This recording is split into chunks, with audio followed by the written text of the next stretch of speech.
Do you want to learn about an obscure plant from a random guy on the internet? Well, you're in the right place. Today I want to talk to you about the Nuytsia Floribunda, or the West Australian Christmas tree, or also known as the Mudjar, I believe it is. I might have butchered that in the local Noongar language. And I want to talk about why it's interesting, why it's absolutely gorgeous, and why it has personal significance for me. And I'm also going to go do some photography with it. So later we'll go out and hunt some and hopefully take some nice photos. So stay tuned for that. So the Nuytsia Floribunda, which I'm going to call the West Aussie Christmas tree from now on, is a hemiparasitic tree found in the southwest of Australia, around here. And it's called hemiparasitic because it derives some of its nutrients from other plants, using a specialised organ called haustoria, which is essentially a root-like system that attaches to other structures around, such as other plants' roots, and takes nutrients from them. That cheeky bugger. The tree has cultural significance for First Nations people here in the southwest of WA, and it's also got personal significance for me. But before we get into that, let's talk about the history of it real quick.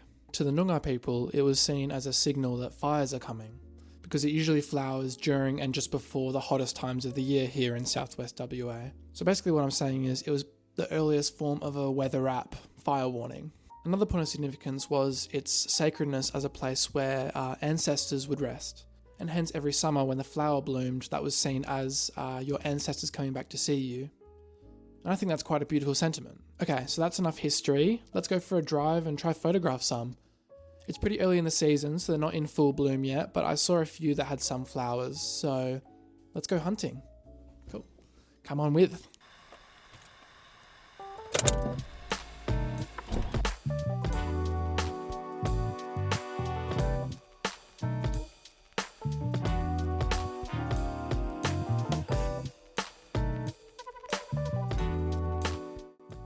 So, the plant itself. It grows about 10 metres tall, with a rough grey brown bark and a very bright yellow and orange flower. The flowers can be seen from miles away as they are generally bunched into groupings. What is truly special about them aesthetically is that they are unlike anything else you see in the Australian landscape. They stick out like a wildfire but without the smoke, and one cannot help but stare at them in awe as they provide a point of salience in the landscape. Their haustoria, the parasitic organs, can extend up to 150 metres in length, the furthest of any parasitic plant, and there has only been one recorded plant that shows immunity to its roots, the common woolly bush. The Chrissy tree attaches itself to many different hosts and derives little from each in natural settings, and hence it rarely kills established plants. This isn't always the case in gardens though, where there may be less, worse established plants to take nutrients from, and hence they may kill them. As I mentioned before, they are not quite in bloom yet, as you can see from these ones that I found. I did manage to find one that started to bloom.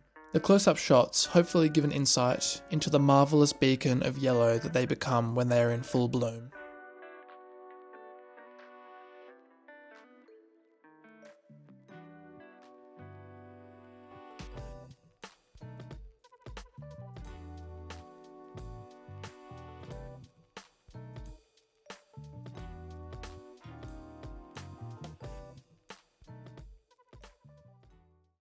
I just want to talk about the significance of these trees to me and my family. These trees to me represent summer, and summer's a time that I get to go away from uni and spend time with my family, spend time in my hometown. And so to me they are really a symbol of peace and freedom and happiness. They symbolise sort of the summer where I get to spend time with my family, I can spend more time outdoors doing what I want to do. I don't have to be so stressed about uni all the time. It's a time of sort of joy and peace and good weather too, so that's an advantage. So these absolutely gorgeous trees, whenever I see them, I'm sort of reminded of my family, of these happy times. So yeah, they have a good connotation to me, and whenever I see them, they make me a bit happy. They also, the range that they exist in, which I'll put up again here, is sort of the range in which my family and friends sort of live. And so to me, it's almost like a connecting thing. You know, wherever you are, you'll see them. Wherever I go, wherever I see my family, I'll also see those trees. So yeah, yeah, they're a special plant. They're absolutely beautiful. They're special to me. And yeah, I hope you enjoyed this video. It's just a quick one, and one that's interesting to me, and I hope it's interesting to you guys. So I also bought a new camera recently, if you haven't noticed. It's a bit higher quality, which is probably nice for you guys and me. So yeah, if you want to see more of this sort of stuff, please give me a like and comment if you've seen them around before. And have a wonderful day, and please like and subscribe. Thanks. See ya.